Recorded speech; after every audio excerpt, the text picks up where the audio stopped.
but this was our big gun. Now it just looks like you're stalking him. I think in the eyes of the people who don't follow it that closely, which is most of the country, here's the thing about Bob Mueller. He's like the last person, maybe the last thing in America that left and right agreed on. Left and right basically agreed. This is a guy of honor. This is an honest guy. This is an honest broker. Whatever he says goes. Americans are not into details.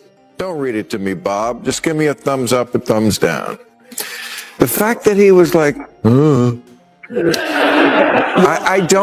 if you couldn't impeach before, how are you going to impeach after?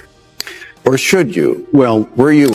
Is not only a stone cold, hopeless loser, but he is one of the most. And that's with all of the difficulties and all of the fake investigations and the Adam Shifty Schiffs. Can you believe this guy? He's got the smallest neck I've ever seen. This might be the most jaw-dropping clip online right now. Bill Maher just obliterated Adam Schiff live on air, and honestly, it's nothing short of stunning. On his latest episode, Maher didn't pull a single punch. He tore into Schiff's carefully curated image and delivered the kind of reality check that's been long overdue. He laid out point by point how the Democratic Party is unraveling and why it might never recover. Trust me, every second is worth watching. And hey, if you're liking this breakdown, smash that like button. It helps a ton. Now let's talk about how the so-called woke crowd did a full 180 on democracy the moment Trump started climbing back into power. Day by day, little by little, we're watching democracy bleed out. You've got to step back and look at the bigger picture, how each one of these moments stacks up into something massive, something irreversible. And yet, some of these people in Congress still pretend they're the guardians of the system. I mean, why are we even here? They ask, if not to protect this great democratic machine. But then they double down on censorship, spin, and emotional manipulation. You'll hear them say things like, my job isn't to get reelected, it's to do what's right, and still somehow win re-election. At this point, it's hard to know if Schiff actually believes what he's saying, or if he's just playing defense for a government that's neck-deep in overreach, corruption, and distraction tactics. All while throwing identity politics and gender culture wars at the public like smoke bombs. It's getting harder and harder to take any of it seriously. But don't just take it from me. Check out what Stephen Miller had to say about the whole situation. Is not only a stone cold, hopeless loser, but he is one of the most corrupt, one of the most shameful, one of the most heinous individuals ever to serve in public office in America. And everything he's devoted his life to has been debunked, discredited, and discarded. He literally represents the face of failure. His sole achievement in life was fighting a losing war against Donald Trump, and now President Trump is in the White House, and Adam Schiff is the leader of a dying and dethroned movement. It really is amazing. Think about what the Democrat Party is fighting against. What are they trying to stop? And honestly, it's about time Shifty Schiff gets called out the way he deserves. But let's be real. That's not even the most shocking part, because this guy is always wrong about everything. Take that moment when he confidently predicted Trump was going to lose. He went on and on about how Trump only cares about himself and money. Meanwhile, it's actually Trump who's been out there putting America first, fighting for the country, the economy, and even our kids' future. The difference couldn't be more obvious. The only thing he cares about is himself and money, and going after the money is a way to bring about some real justice. Do you think The reason why Joe Biden is going to beat Donald Trump is because at the end of the day, America is going to want a president who is a decent human being, who doesn't shit on other people, who has some interest in the American people, some interest in something beyond himself. I think at the end of the day, people are going to reject this bigoted, divisive figure. They're not going to want to put the country through. Well, they have. And as always, They don't stop yelling about Trump, but he's not the one wasting time listening to the noise. What's really interesting is how all the wokies seem completely deaf and blind to what's actually making them look so bad. They just keep doubling down, not realizing they're exposing themselves more and more. And just watch Bill Maher brings the perfect point that dismantles every single one of their arguments. The Atlantic put out an article last year, and it was called "Separating Sports by Sex Doesn't Make Sense." Right. And talked about how we separate sports like the WNBA just because it's just socialization.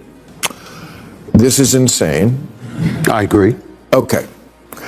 That's why people vote for Trump.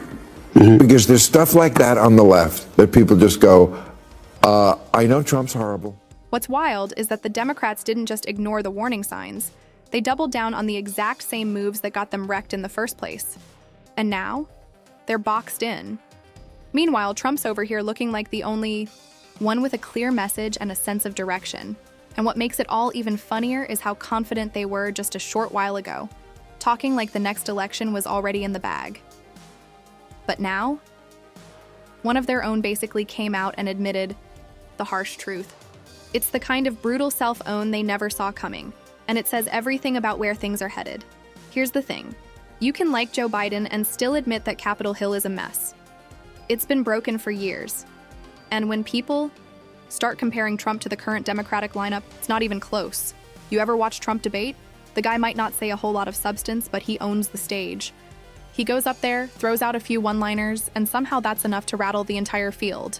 And that's the problem. Nobody on the Democratic side has that spark. Sure, some have the policy chops, but voters are exhausted. They want someone who can command attention and cut through the noise. And right now, like it or not, that's Trump. And Bill Maher wasn't the only one calling this out. Donald Trump himself jumped in, and true to form, he didn't hold back. In a short, savage speech, he roasted Adam Schiff and even hit him. With a new nickname, Watermelon. Classic Trump, harsh, direct, and totally unfiltered. It was the kind of public smackdown that makes it crystal clear. Schiff is spiraling, and the meltdown is happening in real time. With all of the difficulties and all of the fake investigations and the Adam Shifty Schiffs, can you believe this guy? He's got the smallest neck I've ever seen. And the biggest head. We called him Watermelon Head. I'd say, how could that big fat face stand on a neck that looked like this finger? How can it? It was the weirdest thing. It's a mystery. Nobody can understand it. But he's one of the most dishonest human beings I've ever seen. And you know how we can allow people like that to run in office is a shame, but we did. He was in charge of the witch hunt, you know. He was in charge of the fake witch hunt with Russia. It was a made-up story. Made up. Think of it. They make up a story. They know it's made up. It's gone on for a year and a half, 2 years. Russia. I knew nothing about it. The only thing I knew was that I taxed the pipeline that I told you about, that I put all sorts of sanctions and everything else. They never had a problem like they had with me. But it was Russia, constant, as a method of, what they did is that was the complaint about why she lost an election, because crooked Hillary was expected to win the election. But they didn't see what we saw. We saw the biggest crowds in history gathering, only superseded by the crowds we just had.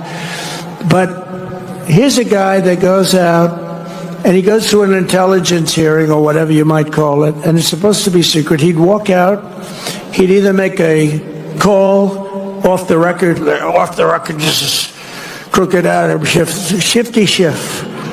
He's a shifty Adam. Or he'd just go out blatantly and have a news conference. And because it had to do with me and my family, he'd go out and have a news conference, and he said, now you've got to remember, he knows it's a hoax because he made it up with crooked Hillary. So he knows it's a hoax because we're dealing with human beings on the other side. He'd say, Donald Trump Jr., the son of the President of the United States, will spend many years in prison. Thanks for tuning in. If you got something out of this, make sure to hit that like button and subscribe for more no-nonsense breakdowns. Drop your thoughts in the comments. What's your take on Schmitty Schmidt? We've got more hard-hitting truth coming your way, so stay locked in. You're not going to want to miss what's next.